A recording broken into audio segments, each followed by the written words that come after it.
నమస్కారం. మనలో చాలామందికి దూరదర్శన్ అనగానే కొన్ని జ్ఞాపకాలుంటాయి. అవును. ఆదివారం ఉదయం వచ్చే కార్యక్రమాలు, కొన్ని సీరియల్సు.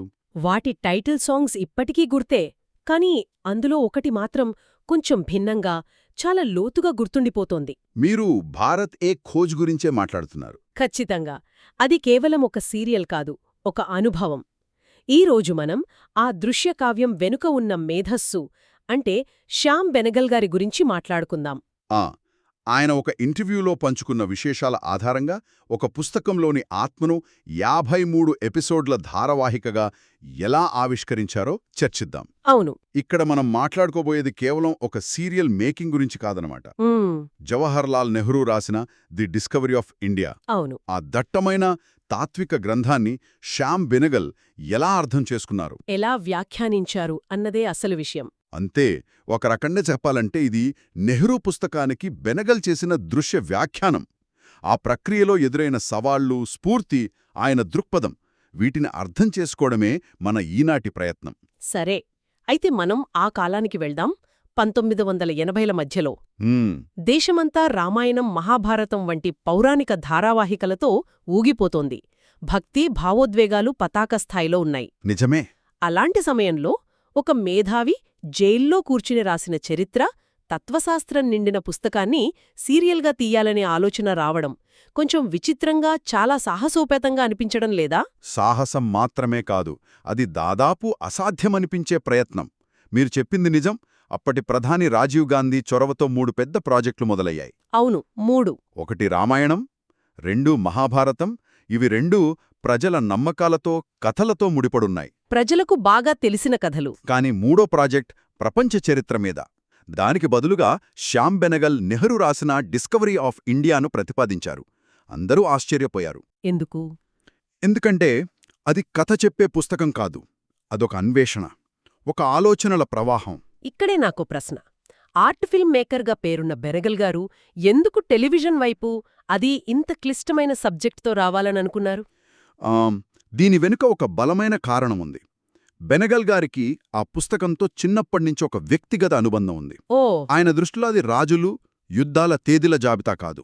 ఆయన మాటల్లో చెప్పాలంటే అది భారతదేశం అనే భావన, అంటే ఐడియా ఆఫ్ ఇండియా అంటే ఏమిటి అని విశ్లేషించే గ్రంథం. అంటే ఒక తాత్విక అన్వేషణ. ఖచ్చితంగా. నెహ్రూ జైల్లో ఉండి బయట ప్రపంచంతో సంబంధం లేకుండా కేవలం తన జ్ఞాపకాలు, చదువు ఆధారంగా భారతదేశపు గతాన్ని, వర్తమానాన్ని, భవిష్యత్తును ముడిపెడుతూ రాశారు. ఆ పుస్తకంలోని భిన్నత్వంలో ఏకత్వం అనే మూల సిద్ధాంతం, ఆ తాత్విక అన్వేషణ బెనగల్ గారిని కట్టిపడేశాయన్నమాట. భిన్నత్వంలో ఏకత్వం, ఈ మాట మనం రోజూ వింటూనే ఉంటాం. కానీ ఆ భావనను, కొన్ని వేల సంవత్సరాల చరిత్రను, అందులోని సంస్కృతులను, మార్పులను తెరమీద చూపించడం మాటలు కాదు కదా? అస్సలు కాదు. కొన్ని వేల సంవత్సరాల దుస్తులు, భాషలు, కట్టడాలు, వీటన్నిటినీ ప్రామాణికంగా చూపించడానికి వాళ్లు ఎలాంటి సవాళ్లెదుర్కొన్నారు? ఇక్కడే అసలు విషయం చాలా ఆసక్తికరంగా మారుతుంది. మీరు చాలా ముఖ్యమైన పాయింట్లేవనెత్తారు. ఇక్కడే భారతే ఖోజ్ గొప్పతనం దాగి ఉంది. వాళ్లు పడిన శ్రమ అసాధారణమైనది. అంటే ఇప్పుడు చూడండి, మనకు గూగుల్ ఉంది, ఆర్టిఫిషియల్ ఇంటెలిజెన్స్ ఉంది. కాని ఆ రోజుల్లో ప్రతి చిన్న విషయానికి లైబ్రరీలకు, మ్యూజియంలకు, పురావస్తు శాఖ ఆఫీసులకు పరిగెత్తాలి. అవును, నిజమే. ఉదాహరణకు వేదకాలం నాటి సంగీతం ఎలా ఉండేది? దానికి ఆధారాల్లేవు కదా. అదే. అప్పుడు వాళ్లు వేద పండితులను సంప్రదించి వేదాలను ఉచ్చరించే పద్ధతిని అధ్యయనం చేసి దాని ఆధారంగా సంగీతాన్ని సృష్టించారు. అంటే ఊహించి చేశారన్మాట. కేవలం ఊహ కాదు, ఎడ్యుకేటెడ్ ఇమాజినేషన్. అంటే అందుబాటులో ఉన్న ఆధారాలతో, తర్కంతో చేసిన సృజనాత్మక పునర్నిర్మాణం. అద్భుతం. వాళ్ల పరిశోధన ఎంత లోతుగా సాగిందంటే production designer Nitish Rai archaeological survey of ఇండియాతో కలిసి దాదాపు 8 నెలలు ప్రయాణించారు. 8 నెలలా? అవును. రాతి ఆలయాలు ఏ శతాబ్దంలో మొదలయ్యాయి, ఇటుక నిర్మాణాలు ఎప్పుడు ఆగిపోయాయి, బ్రాహ్మీలిపి కాలక్రమేణా ఎలా మారింది, ఇలాంటి సూక్ష్మమైన వివరాలపై కూడా ఎంతో శోధించారు. అద్భుతం. అంటే ప్రతి ఫ్రేమ్ వెనుక అంత పరిశోధన ఉందన్నమాట. నన్ను ఆశ్చర్యపరిచిన విషయం ఇంకొకటుంది. ఏంటది? బెనగల్ ఇంటర్వ్యూలో చెప్పిన ఒక కీలకమైన విషయమేంటంటే, నెహ్రూ పుస్తకం చరిత్రలోని వాస్తవాలను చెప్పడమే కాదు, అది చరిత్రపై ఒక విశ్లేషణ. విశ్లేషణ అంటే? అంటే అందులో భిన్నమైన, కొన్నిసార్లు పరస్పర విరుద్ధమైన అభిప్రాయాలు కూడా ఉంటాయి. ఉదాహరణకు, ఒక చారిత్రక సంఘటనపై భిన్న చరిత్రకారుల వాదనను కూడా నెహ్రూ ప్రస్తావిస్తారు. ఓ అలాగా. బెనెగల్ ఆ ధారావాహికలో ఆ భిన్న దృక్కోణాలను కూడా యథాతథంగా చేర్చారు. ఒక విషయాన్ని కేవలం ఒకే కోణంలో కాకుండా బహుళ దృక్కోణాల నుండి చూపించారు. అంటే చరిత్ర అంటే ఇదే ఫైనల్ అని చెప్పకుండా ఇలా కూడా జరిగి ఉండవచ్చు, ఇలా కూడా ఒక వాదన ఉంది అని చూపించడం ఆ సీరియల్ ప్రత్యేకత. ఖచ్చితంగా. అంటే ఇది కేవలం మౌర్యులు, గుప్తులు, మొఘలుల వంటి ప్రసిద్ధ రాజవంశాల కథ కాదనమాట. మనకు పెద్దగా పరిచయం లేని చరిత్రను కూడా చూపించారా? ఎంతమాత్రం కాదు. నిజానికి భారతదేశ చరిత్రలో ఎక్కువ ప్రాచుర్యం పొందని కాలాలను, ప్రాంతాలను కూడా ఈ ధారావాహిక స్పృశించింది. ఉదాహరణకు సాధారణంగా చరిత్ర పుస్తకాల్లో ఢిల్లీ కేంద్రంగానే కథ నడుస్తుంది. కానీ బెనెగల్ దక్షిణ భారతదేశ చరిత్రకు, ఈశాన్య రాష్ట్రాల సంస్కృతులకు కూడా అంతే ప్రాధాన్యత ఇచ్చారు. చాలా మంచి విషయమిది. అంతేకాదు, భారతదేశ సరిహద్దులు దాటి ఆగ్నేయాసియా దేశాలపై మన సాంస్కృతిక ప్రభావాన్ని కూడా చూపించారు. వియత్నాం, కంబోడియాలలో ఉన్న హిందూ దేవాలయాల గురించి కూడా ఎపిసోడ్స్ ఉన్నాయి. 140కి పైగా సెట్లు నిర్మించారని విన్నాను. నమ్మలేకపోతున్నారు. అవును. ఈ రోజుల్లో అయితే అంత గ్రీన్ స్క్రీన్ మాయ. ఒక్కో సెట్ నిర్మాణం వెనుక ఎంత పరిశోధన, ఎంత శ్రమ ఉండి ఉంటుందో ఊహించుకుంటేనే ఆశ్చర్యంగా ఉంది. నిజమే. సింధూలోయ నాగరికత నుండి 1947 స్వాతంత్రం వరకు ఉన్న కాలాన్ని చూపిస్తూ 140కి పైగా సెట్లు నిర్మించడమంటే అది ఒక యజ్ఞం లాంటిది. అది వారి నిబద్ధతకు నిదర్శనం. వారు కేవలం కథ చెప్పడం లేదు, చారిత్రక ఆధారాలు, పురావస్తు కళాఖండాలను ఉపయోగించి భారతదేశమనే భావన కాలక్రమేణ ఎలా ఏర్పడిందో, ఎలా పరిణామం చెందిందో చెప్పే ఒక దృశ్యకథనాన్ని నిర్మించారు. ఇంత పెద్ద ప్రాజెక్ట్లో ముఖ్యంగా నెహ్రూ లాంటి పెద్ద నాయకుడి పుస్తకాన్ని తెరకెక్కిస్తున్నప్పుడు ఆయన అసలు ఆలోచనలను, ఆయన వాణిని ఎలా సజీవంగా ఉంచగలిగారో అది చాలా పెద్ద సవాలు కదా. దీనికి బెనెగల్ ఒక అద్భుతమైన మార్గాన్ని ఎంచుకున్నారు. అదేమిటి? నెహ్రూ పాత్ర పోషించిన రోషన్ సేథ్ను ఒక కథకుడిగా, ఒక పరిశీలకుడుగా, ఒక ప్రశ్న వేసేవాడిగా చూపించారు. ఆయన చేత పుస్తకంలోని నెహ్రూ ప్రశ్నలనే డైలాగులుగా చెప్పించారు. నెహ్రూ పుస్తకంలో తనని తాను ప్రశ్నించుకుంటూ భారతదేశాన్ని అర్థం చేసుకోవడానికి ప్రయత్నిస్తారు. ఆ తాత్విక అన్వేషణనే బెనెగల్ తెరపైకి తీసుకువచ్చారు. ఏదైనా ఉదాహరణ చెప్పగలరా? ఖచ్చితంగా. రోషన్ సేత్ తరచుగా ఇలాంటి ప్రశ్నలు అడుగుతూ కనిపిస్తారు. భౌగోళిక స్వరూపాన్ని మించి ఈ భారతదేశం అంటే ఏమిటి? దాని గతకాలపు గుర్తింపు ఏమిటి? ఒకప్పుడు శిఖరాగ్రంలో ఉన్న ఈ దేశం తన శక్తిని ఎలా కోల్పోయింది? ఈరోజు ఆ శక్తిలో ఏమైనా మిగిలి ఉందా? ఇవన్నీ నేరుగా పుస్తకంలోనివేనా? అవును. ఈ ప్రశ్నలు నేరుగా నెహ్రూ పుస్తకం నుంచే తీసుకున్నారు. ఇవి సమాధానాలివ్వవు, ప్రేక్షకుణ్ణి ఆలోచింపజేస్తాయి. అంటే చరిత్రను వాస్తవాల సమాహారంగా కాకుండా ఒక ప్రశ్నల ప్రవాహంగా చూపించడం ద్వారా అది ప్రేక్షకుణ్ణి ఒక భాగస్వామిని చేసింది. సరిగ్గా చెప్పారు. ఇది చాలా ఆసక్తికరంగా ఉంది. అయితే శివాజీ, ఔరంగజేబు వంటి వివాదాస్పద చారిత్రక వ్యక్తులను చూపిస్తున్నప్పుడు ఎలాంటి రాజకీయ ఒత్తిడి ఎదుర్కోలేదా? మంచి ప్రశ్న. ఈ రోజుల్లో అయితే చిన్న విషయానికే ఎన్నో వివాదాలు రేగుతాయి. ఆ రోజుల్లో అంత స్వేచ్ఛ ఉండేదా? ఈ విషయంపై బెనెగల్ ఆ ఇంటర్వ్యూలో చాలా స్పష్టంగా చెప్పారు. తనపై ఎలాంటి రాజకీయ ఒత్తిడి కానీ, సెన్సార్షిప్ కానీ లేదని అన్నారు. ఏం మాత్రం లేదా? అవును. చరిత్రను నిష్పక్షపాతంగా, సాధ్యమైనంత నిజాయితీగా చూపించే పూర్తి స్వేచ్ఛ తనకు లభించిందని గర్వంగా చెప్పారు. తనపై ఎలాంటి రాజకీయ ఒత్తిడి లేదని బెనగలన్నారు, సరే. కాని అది పూర్తిగా నమ్మశక్యంలా ఉందా ప్రభుత్వ నిధులతో నడిచే దూరదర్శన్లో? దేశ మొదటి ప్రధాని నెహ్రూ రాసిన పుస్తకంపై సీరియల్ తీస్తున్నప్పుడు కనీసం పరోక్షంగానైనా ఎలాంటి ప్రభావం ఉండదని నమ్మడం కొంచెం కష్టంగా అనిపిస్తుంది. మీ సందేహం అర్థం చేసుకోగలను. బహుశా మనం దీన్ని ఆ కాలపు పరిస్థితుల దృకోణం నుండి చూడాలి.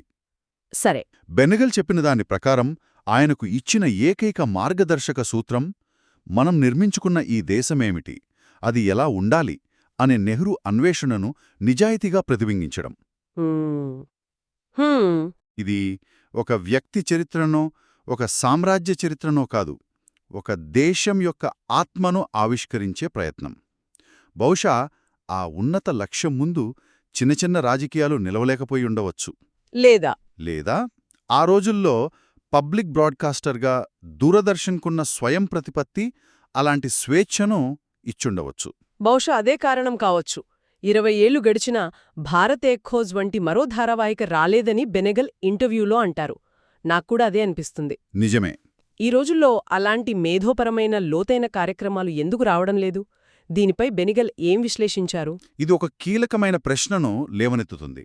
దీనికి బెనగల్ చెప్పిన సమాధానం మనందరినీ ఆలోచింపజేస్తుంది. అదేమిటి? ఆయన ప్రకారం ఆ రోజుల్లో టెలివిజన్ ఒక ప్రజాసేవ మాధ్యమం, అంటే ఒక పబ్లిక్ సర్వీస్ మీడియం. ఓకే.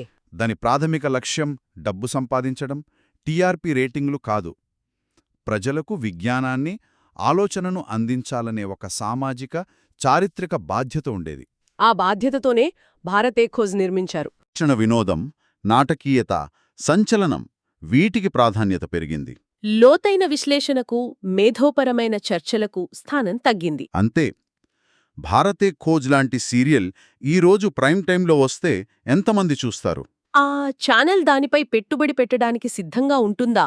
ఇవన్నీ ప్రశ్నార్థకాలే. నిజమే. అంటే భారతే ఖోజ్ విజయం కేవలం కంటెంట్లో లేదు, అది ప్రసారమైన కాలంలో ఆనాటి టెలివిజన్ ఫిలాసఫీలో కూడా ఉందన్నమాట. చాలా బాగా చెప్పారు. మొత్తం మీద మనం అర్థం చేసుకోవాల్సిందేమిటంటే, ఇది కేవలం ఒక చరిత్ర పాఠం కాదు, భారతదేశమనే భావనపై నెహ్రూ దృక్కోణం ద్వారా సాగిన ఒక తాత్విక ప్రయాణానికి శ్యామ్ బెనగల్ ఇచ్చిన దృశ్య రూపం. సరిగ్గా చెప్పారు. ముగింపులో ఒక విషయం చెప్పాలి. చెప్పండి. నెహ్రూ తన పుస్తకానికి ది హిస్టరీ ఆఫ్ ఇండియా అని పేరు పెట్టలేదు, ది డిస్కవరీ ఆఫ్ ఇండియా అని పెట్టారు. అవును, డిస్కవరీ. డిస్కవరీ అంటే ఆవిష్కరణ. అదొక నిరంతర ప్రక్రియ. పుస్తకం కానీ, ధారావాహిక కానీ ఇదే భారతదేశం అని ఒక అంతిమ తీర్పు ఇవ్వవు. అవి ఒక అన్వేషణను మాత్రమే ప్రోత్సహిస్తాయి. బెనగల్ విజయవంతంగా చేసింది కూడా అదే. అద్భుతంగా చెప్పారు. నెహ్రూ పుస్తకం ఒక అన్వేషణ అయితే, బెనగల్ ధారావాహిక ఆ అన్వేషణకు ఒక ఆహ్వానం లాంటిది. చివరగా ఒక ఆలోచన. బెనగల్ మనకు నెహ్రూగారి ఆవిష్కరణను చూపించారు.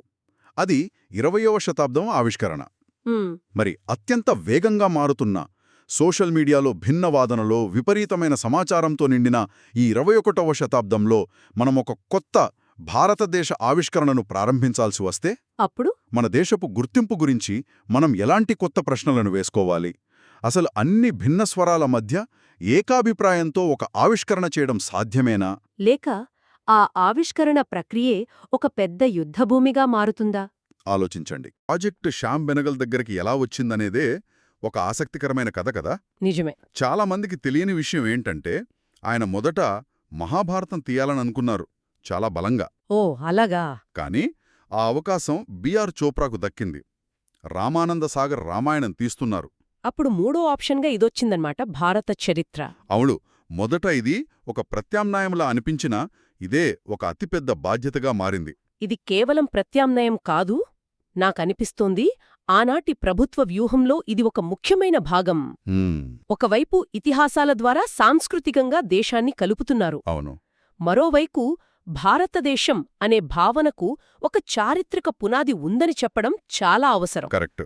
దేశమంటే కేవలం కొన్ని సరిహద్దులు కాదు, వేల సంవత్సరాల ఉమ్మడి వారసత్వమని చెప్పే ప్రయత్నం. అందుకే నెహ్రూ రాసిన డిస్కవరీ ఆఫ్ ఇండియాను ఎంచుకోవడం అనేది చాలా వ్యూహాత్మకమైన నిర్ణయం. నిజమే. ఎందుకంటే అది చరిత్రకారుడు రాసిన ఒక డ్రై పుస్తకం కాదు కదా. అస్సలు కాదు. నెహ్రూ అహ్మద్నగర్ కోట జైలులో ఉన్నప్పుడు భారతదేశ గతాన్ని, వర్తమానాన్ని, భవిష్యత్తును వీటన్నిటినీ మదించి రాసిన ఒక తాత్విక రచన అది. భారతదేశ ఆత్మను పట్టుకునే ప్రయత్నం. అవును. స్వయంగా బెనగల్ గారికే ఈ పుస్తకంతో ఒక పర్సనల్ కనెక్షన్ ఉంది. చిన్నప్పుడు ఆయన పుట్టినరోజుకి వాళ్ల నాన్నగారు ఇదే పుస్తకం బహుమతిగా ఇచ్చారట. ఓ. భారతదేశ చరిత్రతో ఆయనకు అదే మొదటి పరిచయం. ఆ పుస్తకం ఎంపిక వెనుక ఉన్న ఉద్దేశం కూడా అదే. అది భారతదేశాన్ని ఒకే జాతిగా, ఒకే సాంస్కృతిక ప్రవాహంగా చూపిస్తుంది. భిన్నత్వంలో ఏకత్వం. అవే నెహ్రూ దృష్టిలో అదే భారతదేశానికి ఊపిరి. స్వాతంత్ర్యం వచ్చిన కొత్తలో మనమందరం భారతీయులం అనే భావనను బలంగా నాటడానికి ఇంతకంటే సరైన ఆధారం లేదని ప్రభుత్వం భావించుంటుంది.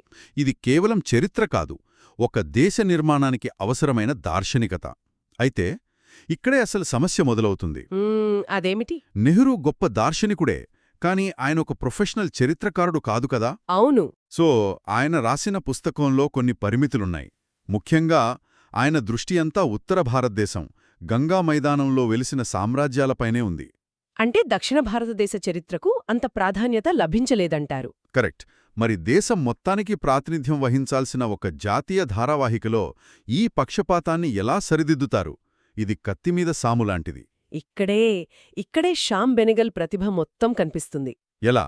ఆయన ఒక అద్భుతమైన కథన శిల్పాన్ని వాడారు. అదే 2 గొంతుకల పద్ధతి. 2 గొంతుకలా? అంటే అవును. మొదటి గొంతుక నెహ్రూది.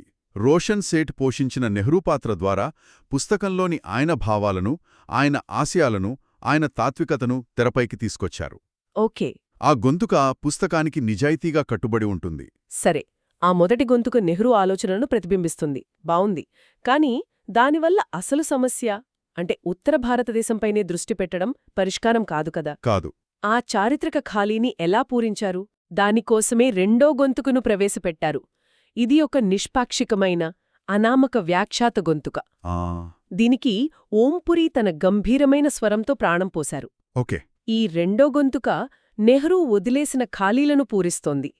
ఎక్కడైతే పుస్తకంలో వివరాలు తక్కువగా ఉన్నాయో, ఉదాహరణకు దక్షిణ భారతదేశ చరిత్ర, సంగం సాహిత్యం. కరెక్ట్, లేదా ఇతర ప్రాంతీయ గాథలు, వాటన్నింటినీ ఈ 2వ గొంతుక వివరిస్తోందన్నమాట. అద్భుతం.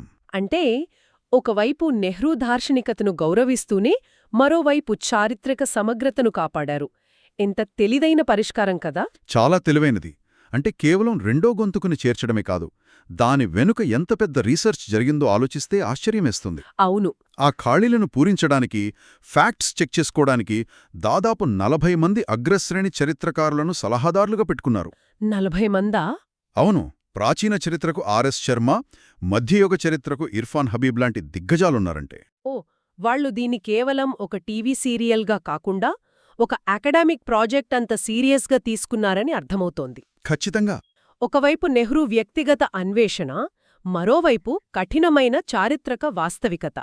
ఈ రెండింటినీ బ్యాలెన్స్ చేయడమే భారతేక్ ఖోజ్ గొప్పతనం. ఇక నిర్మాణం గురించి మాట్లాడితే అది ఊహకు అందని ఒక భారీ యజ్ఞం. ఒక్కసారి ఆలోచించండి. 53 గంటల నిడివి. అంటే 53 పూర్తి నిడివి ఎపిసోడ్లు. అది కేవలం 1.5 సంవత్సరంలో. నమ్మశక్యంగా లేదు. 1.5 సంవత్సరాలు అంటే దాదాపు 78 వారాలు. అంటే ఆల్మోస్ట్ ప్రతి 10 రోజులకు 1 గంట ఎపిసోడ్ను షూట్ చేసి, ఎడిట్ చేసి ప్రసారానికి సిద్ధం చేసినట్టు. ఇదొక మనిషికి ఎలా సాధ్యం? ఒక ఫ్యాక్టరీలో వస్తువులు తయారు చేసినట్టుంది. ఖచ్చితంగా. అందుకే బెనెగల్ స్వయంగా ఏమన్నారంటే, ఈ ప్రాజెక్ట్ ఒక దర్శకుడిగా తన జీవితాన్నే మార్చేసిందని, ఇంతటు ముందెన్నడూ లేనంత క్రమశిక్షను నేర్పిందని చెప్పారు. ఆ శ్రమ, ఆ నిబద్ధత తెరపై ప్రతి ఫ్రేమ్లోనూ కనిపిస్తుంది. అవును. ముఖ్యంగా ఆ సెట్స్. ఏకంగా 140కి పైగా సెట్ల నిర్మించారట. 140? అవును. ప్రొడక్షన్ డిజైనర్ నితీష్ రాయ్, ఆయన బృందం national museum, archaeological survey of India అధికారులతో కలిసి నెలల తరబడి పనిచేసి ప్రతి కాలాన్ని కళ్లకు కట్టినట్టు చూపించారు. బెనగల్ గారు ఇంటర్వ్యూలో చాలా గర్వంగా చెప్పుకున్నారు. ముఖ్యంగా హరప్పా, మొహెంజోదారో నగరాల సెట్ల గురించి. ఓ, అంత ఖచ్చితత్వంతో వాటిని మరెవరో పునరసృష్టించలేరని ఆయన అన్నారు. అంతేకాదు, కథ చెప్పే విధానంలో కూడా చాలా ప్రయోగాలు చేశారు. అవును. చరిత్రను కేవలం ఒకే వరుస క్రమంలో చెప్పి ఉంటే అది ఒక డాక్యుమెంటరీలా బోరింగ్గా ఉండేదేమో.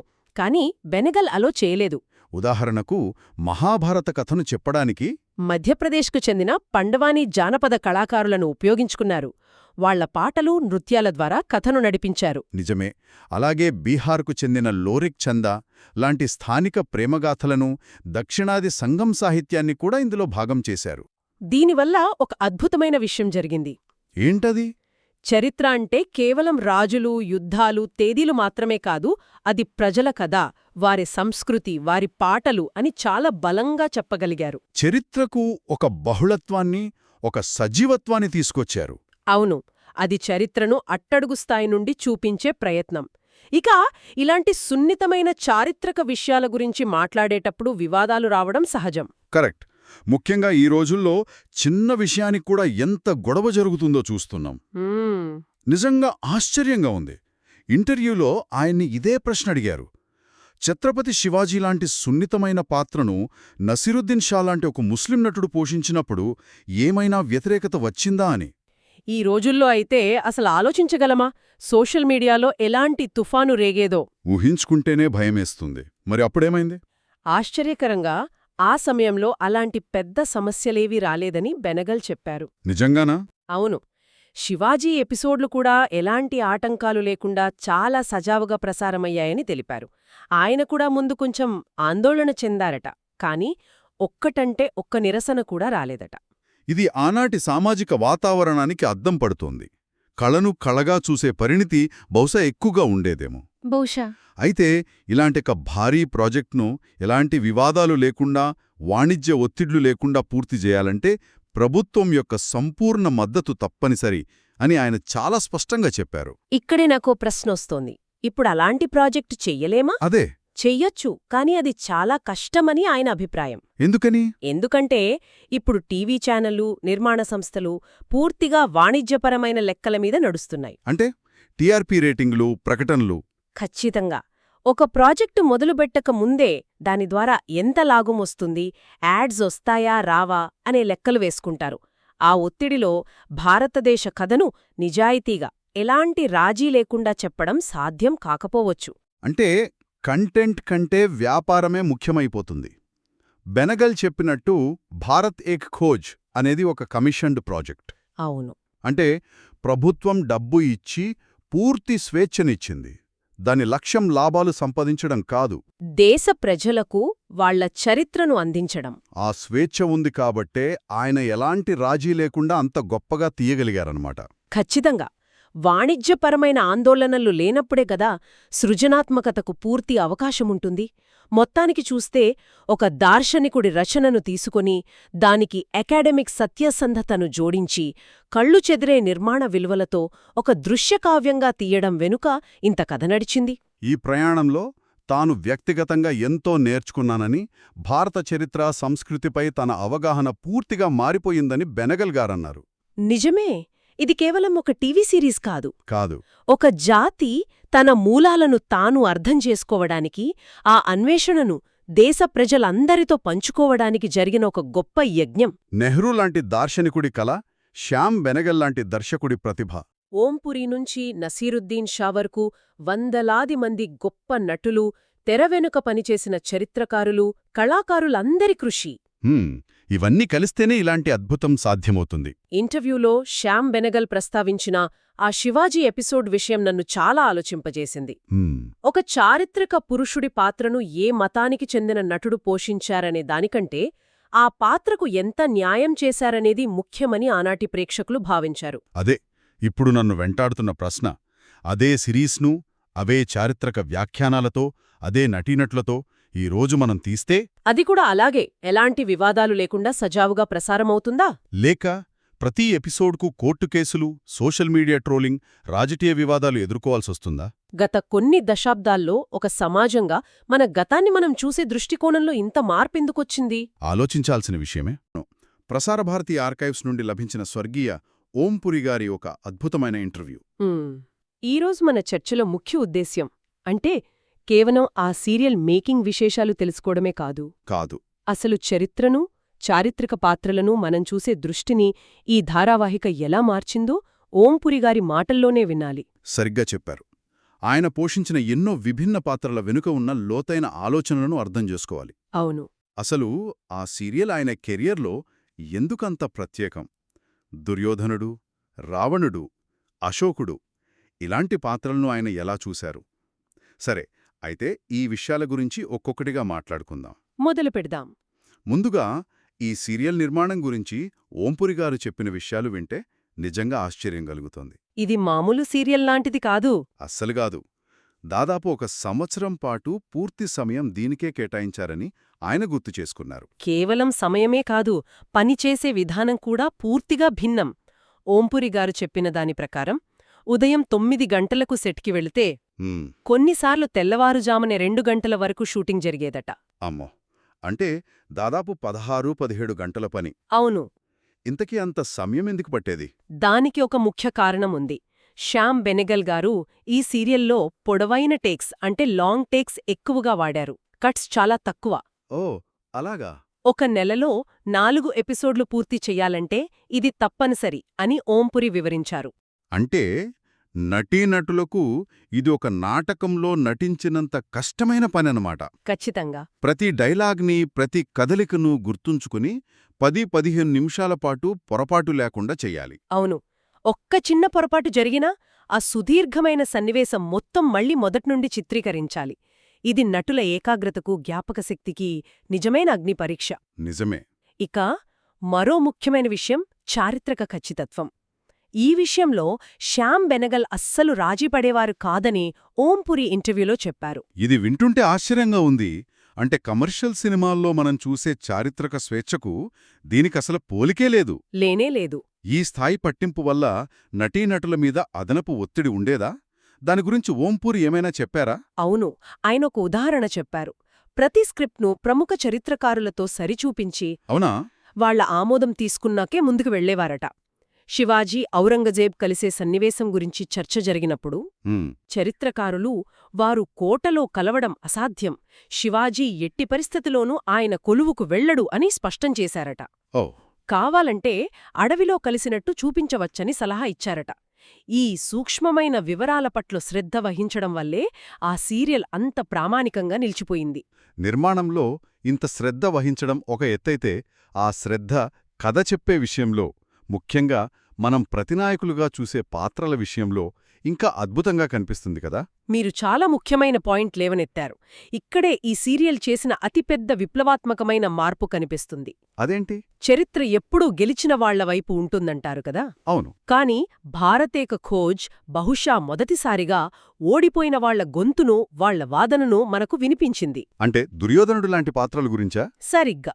ఓంపురి మాటల్లోనే చెప్పాలంటే దుర్యోధనుడు కేవలం ఒక దుర్మార్గుడు కాదు, అతనిది కూడా ఒక బలమైన రాజకీయ నైతిక వాదన. నిజమే. మనం దుర్యోధనుణ్ణి ఎప్పుడూ ఒక విలన్గానే చూస్తాం, కానీ అతని వైపు కూడా ఒక కథ ఉంటుందని ఈ సీరియల్ చూపించింది. అవును. ఓంపురిగారు గుర్తుచేసుకున్న దాని ప్రకారం శ్యామ్ బెనగల్ ఒక సంస్కృత నాటకం నుండి స్ఫూర్తి పొందారు. ఆ నాటకంలో దుర్యోధనుడి దృష్టికోణం నుండి కథ నడుస్తుంది. ఆసక్తికరంగా ఉంది. ఆ పాత్రలో ఓంపురి చెప్పిన ఒక సుదీర్ఘమైన డైలాగుంది. అందులో దుర్యోధనుడు కృష్ణుడిని సూటిగా నిలదీస్తాడు. నన్ను అందరూ నిందిస్తున్నారు, కాని నా తప్పేంటో చెప్పరు. జూదంలో గెలిచిన రాజ్యాన్ని తిరిగిచ్చినా వాళ్లు యుద్ధానికే వస్తున్నారు. ఇది ఏ ధర్మం? నా ఇంట్లోకి దూరి నన్ను అవమానించే అధికారం మీకెవరిచ్చారు? అంటూ తన ఆత్మగౌరవాన్ని, క్షత్రియ ధర్మాన్ని ముందుపెట్టి వాదిస్తాడు. ఆ డైలాగ్ వింటుంటే అది ఒక ప్రతినాయకుడి మాటలా కాక అన్యాయానికి గురైన ఒక రాజు ఆవేదనలా వినిపిస్తుంది. సరిగ్గా అదే. ఆ డైలాగ్ చివర్లో క్షత్రియుడిగా పుట్టాను, క్షత్రియుడిగానే మరణిస్తాను, సూదిమొన మోపినంత భూమి కూడా ఇవ్వను అని చెప్పడం అతని పట్టుదలను చూపిస్తుంది. అంతేకాదు, యుద్ధం చివరిలో అవును, తొడలు విరిగిపడి ఉన్నప్పుడు తన కొడుకుతో నువ్వు పాండవులకు సేవ చెయ్యి, కుంతీదేవి ఆజ్ఞలను పాలించు అని చెప్పడం ఆ పాత్రలోని మానవత్వాన్ని చూపిస్తుంది. ఇది మనం సాధారణంగా వినే కథకు భిన్నమైన కోణం. నిజం చెప్పాలంటే నేను దుర్యోధనుడిని ఎప్పుడూ ఈ కోణంలో చూడలేదు. మన పురాణాలను, మన కథలను ఒకే మూసలో చూడకూడదని ఈ ఒక్క సన్నివేశం నిరూపిస్తోంది కదా. మరి రావణుడి పాత్ర విషయంలో కూడా ఇలాంటి కొత్తదనం చూపించారా? ఖచ్చితంగా. మన మనసుల్లో రావణుడు అంటే దసరా రోజు దహనం చేసే ఒక రాక్షసుడి బొమ్మ. అవును. కాని ఈ సీరియల్ రావణుడు ఒక గొప్ప పండితుడని, సమర్థుడైన పాలకుడని, శివభక్తుడని, ప్రజలు గౌరవించే రాజు అని చూపించింది. మరణశయ్యపై ఉన్న రావణుడి దగ్గరకు రావుడు లక్ష్మణుడు సలహా కోసం వెళ్లే సన్నివేశం గురించి ఓంపురి చాలా గొప్పగా చెప్పారు. మంచి ఆలోచనను వెంటనే అమలు చెయ్యాలనేది జీవితంలో మనందరికీ వర్తించే సూత్రంలా ఉంది. నిజమే. రావణుడిలాంటి పాత్ర ద్వారా ఇంత లోతైన ఫిలాసఫీ చెప్పించడం నిజంగా అద్భుతం. మరి చెడు పనుల గురించి ఆయన ఏం చెప్పాడు? రావణుడు ఇలా అంటాడు, చెడు పనులు మాత్రం వాటంతటా అవే జరగాలని తొందరపెడతాయి, అవి మనని పరిగెత్తిస్తాయి. వాటిని వాయిదా వేయగలిగినవాడే, వాటిని ఆపగలిగినవాడే బుద్ధిమంతుడు. క్రోధం, అహంకారం, అసూయ ఇవే చెడు పనులకు మూలం. నా జ్ఞానం ఇంతే. ఈ మాటలు రావణుడిలోని జ్ఞానిని మనకు పరిచయం చేస్తాయి. అద్భుతం. కేవలం ఒక రాక్షసుడిని కాకుండా తన తప్పుల నుండి పాఠాలు నేర్చుకున్న ఒక పండితుణ్ణి చూపిస్తాయి. కరెక్ట్. ఈ సీరియల్లో ఓంపురి చారిత్రక పాత్రల నుండి ఆధునిక పాత్రల వరకు ఎన్నో రకాల పాత్రలు చేశారు కదా. అశోకుడు, ఔరంగజేబ్ వంటి లార్జర్ దెన్ లైఫ్ పాత్రలకు. హ్మ్. అలాగే ఒక సాధారణ రైతు పాత్రకు నటనలో ఎలాంటి తేడాలు ఉండేవని ఆయన వివరించారా? అవును, ఈ అనుభవం గురించి వివరిస్తూ ఆయన చాలా ఆసక్తికరమైన విషయం చెప్పారు. చారిత్రక పాత్రలు పోషించేటప్పుడు ఒక రకమైన థియేట్రికల్ శైలి అవసరమట. థియేట్రికల్ శైలా అంటే? భాష, హావభావాలు అన్నీ ఆ కాలానికి తగ్గట్టుగా కొంచెం గంభీరంగా, గొప్పగా ఉండాలి. ఓకే.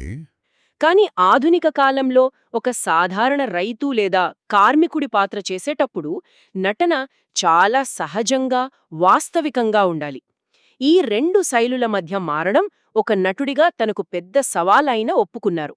ఇన్ని గొప్ప పాత్రలు చేసినా ఆయనకు వ్యక్తిగతంగా అత్యంత ఇష్టమైన పాత్ర ఏది అని అడిగితే వెంటనే అశోకుడు అని సమాధానమిచ్చారట. అవును. ఎందుకు ఆ పాత్ర అంటే ఆయనకంత ఇష్టం? అందులో ఉన్న ప్రత్యేకతేమిటి? ఎందుకంటే ఆ పాత్రలో ఉన్న పరిణామక్రమం అలాంటిది. ఓంపురి చెప్పిన దాని ప్రకారం ఆ పాత్రలో మానవ స్వభావంలోని అన్ని పార్శ్వాలు ఉన్నాయి. అంటే?